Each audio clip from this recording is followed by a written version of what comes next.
Pada masa keemasan Baghdad, ketika menara-menara menjulang seperti doa yang menembus langit, hidup seorang pria aneh bernama Abu Nawas, orang yang bisa membuat orang paling bijak menjadi bodoh dan membuat orang paling bodoh terlihat bijak. Ia bukan ulama, bukan pula tabib, tapi orang-orang menyebutnya cermin dunia, karena siapapun yang menatapnya akan melihat bayangan dirinya sendiri, entah kebodohan, keserakahan, atau kebijaksanaan yang tersembunyi. Raja Baghdad kala itu, Harun al-Rashid, seringkali dibuat pusing olehnya. Kadang Abu Nawas membuat raja marah, kadang tertawa, kadang menangis, dan kadang semua itu terjadi sekaligus. Dan kisah ini, yang kelak diceritakan di pasar-pasar, di madrasah, dan di negeri jauh hingga Andalusia, adalah tentang bagaimana Abu Nawas menipu seorang buta, tapi justru ditipu balik dengan kebijaksanaan. Suatu pagi yang hangat, Baghdad sedang gemerlap. Pasar ramai, pedagang unta berteriak menawarkan hewan kurus tapi katanya kuat seperti singa. Di antara hiruk-pikuk itu, datang kabar yang mengguncang seluruh kota. Raja Harun al-Rashid kehilangan tawanya. Konon, sudah sebulan penuh sang raja tak tertawa. Tidak oleh pelawak istana, tidak oleh badut, bahkan tidak oleh penyair yang memuji dirinya setinggi langit. Maka diumumkanlah di seluruh penjuru negeri, barang siapa dapat membuat raja tertawa sampai air mata keluar, akan diberi 1000 dinar emas dan seekor unta putih dari istana. Rakyat pun berdatangan. Ada yang berpura-pura jatuh di depan raja, ada yang membawa monyet menari, bahkan ada yang menyanyi dengan suara lebih mirip kambing. Tapi raja tetap diam, wajahnya sekeras batu. Hingga seorang lelaki tua berjanggut putih datang berjalan pelan sambil menuntun seekor keledai yang tampak malas. Itulah dia, Abu Nawas, datang dengan senyum licik yang tidak pernah gagal membuat penasaran semua orang. Sebelum datang ke istana, Abu Nawas mampir ke pasar timur. Di sana duduk seorang pengemis buta, lusuh dan kurus, dengan mangkuk tanah liat di depannya. Sedekah, wahai orang baik, sedekah untuk orang yang tak bisa melihat keindahan dunia. Abu Nawas berhenti. Ia menatap pengemis itu lama sekali, lalu tersenyum. Dalam benaknya muncul ide yang aneh, ide yang bahkan malaikat pun mungkin butuh waktu untuk memahaminya. "Wahai saudaraku," kata Abu Nawas lembut, "apakah kau ingin berhenti mengemis selamanya?" Pengemis buta itu mengerutkan alis. "Apakah kau mau menyembuhkan mataku?" Abu Nawas tertawa kecil. "Tidak, aku bukan tabib. Tapi aku bisa membuatmu kaya dalam sehari, bahkan mungkin membuatmu terkenal di seluruh Baghdad." Pengemis itu ragu.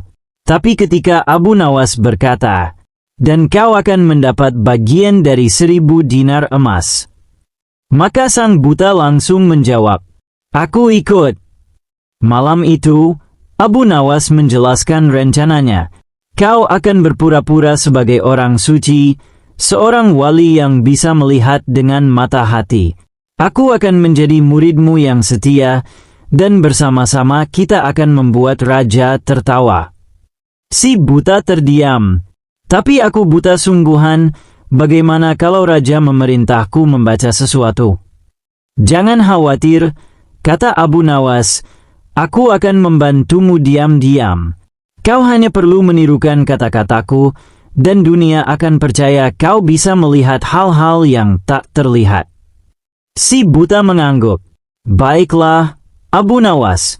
Tapi kalau kita mati karena ini, aku akan menuntutmu di akhirat." Abu Nawas tertawa terbahak. "Kalau begitu aku pastikan kita hidup cukup lama untuk menertawakan dunia dulu sebelum mati."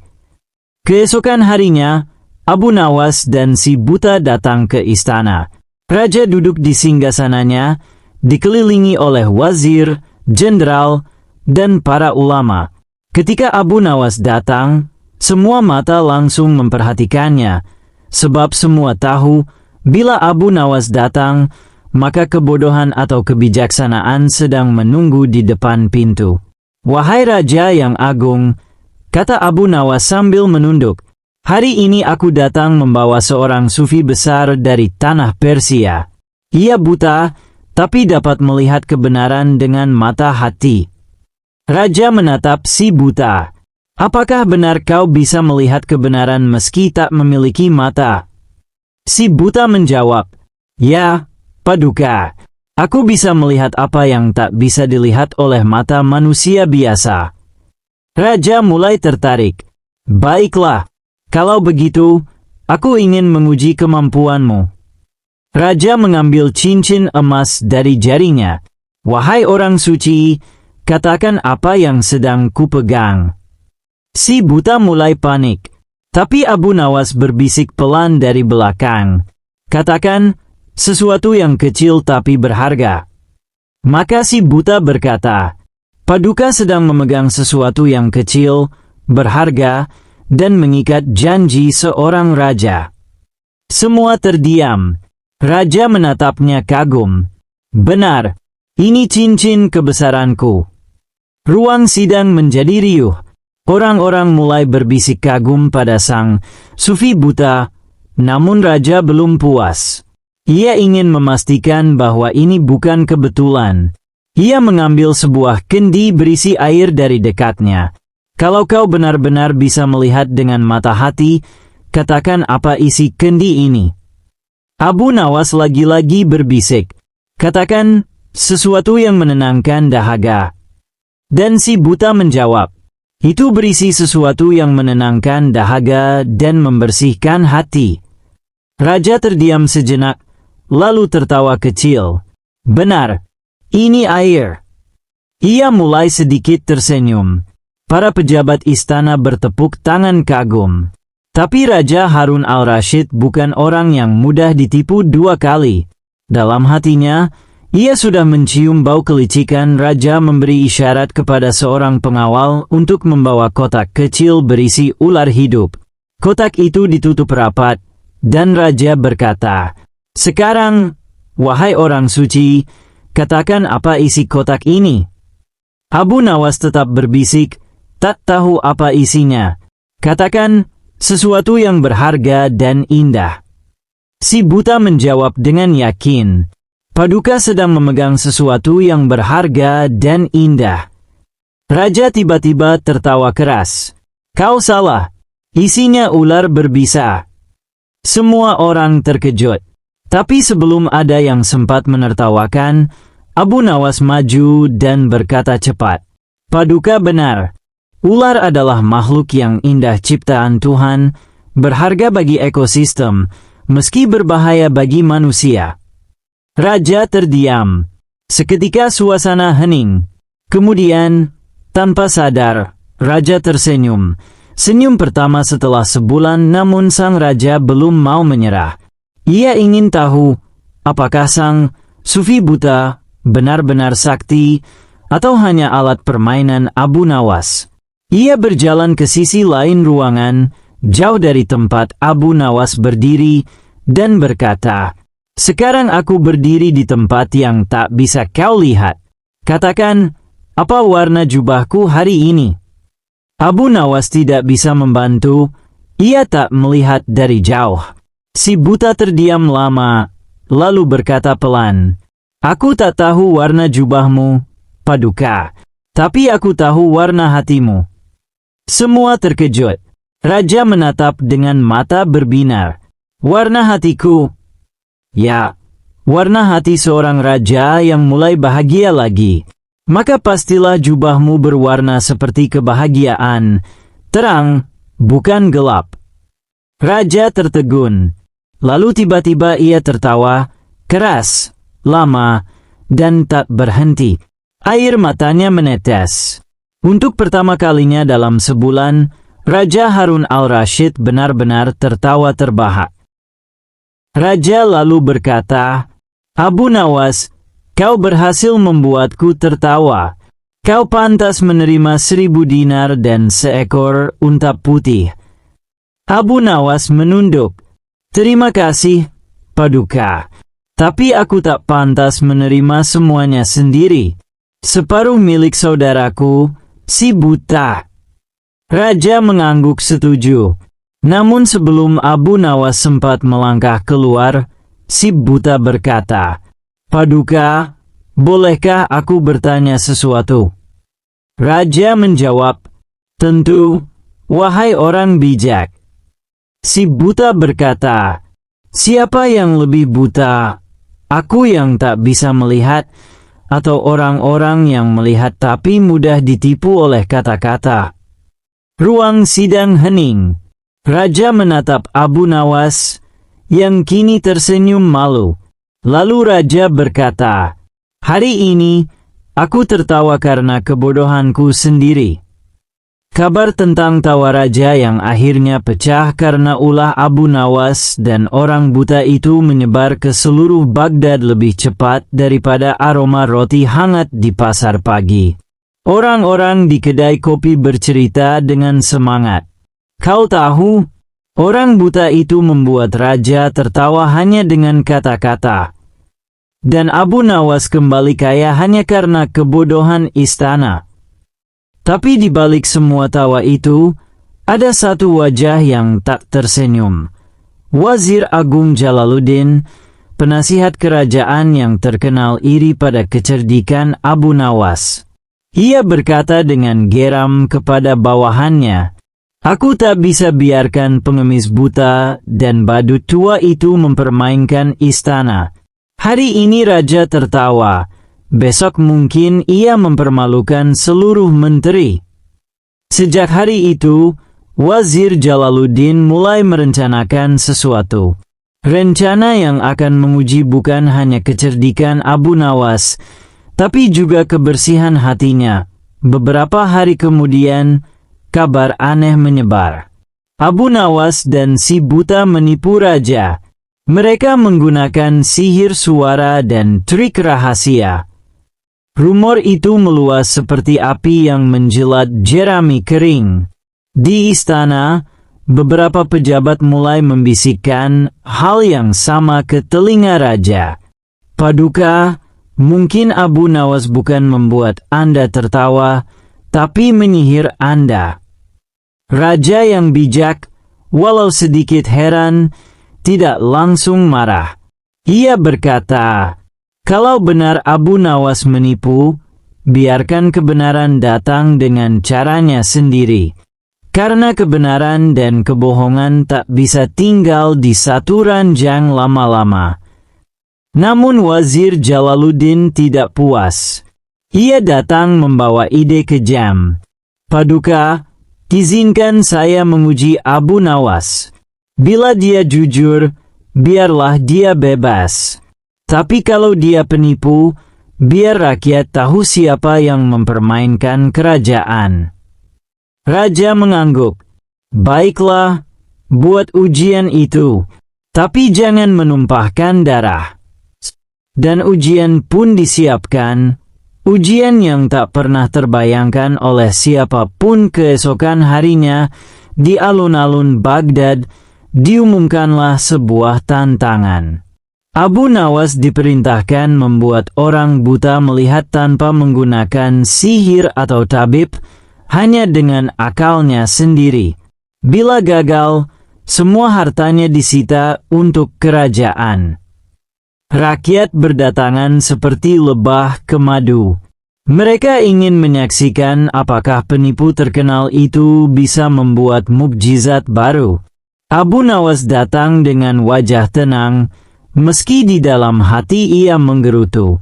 "Astagfirullah, mereka pikir aku Nabi Musa, membuat orang buta melihat." Tapi di antara kerumunan itu, muncullah sosok yang tak disangka. Si buta yang dulu jadi rekannya. Si buta mendekat dengan tongkatnya. "Abu Nawas, apa lagi ini? Mengapa kau mencariku lagi?" Abu Nawas menjawab lirih, "Bukan aku yang mencarimu, wahai saudaraku. Dunia yang menarik kita berdua ke permainan baru." Si buta tertawa kecil. Apakah kali ini kau ingin menipu aku lagi? Tidak, kata Abu Nawas. Kali ini kita akan menipu orang-orang yang merasa paling melihat. Keduanya pun duduk di bawah pohon kurma, merencanakan sesuatu.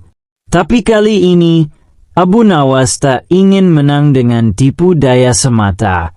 Ia ingin memberi pelajaran tentang apa arti melihat sebenarnya. Raja duduk di balkon istana, rakyat berkumpul di bawah.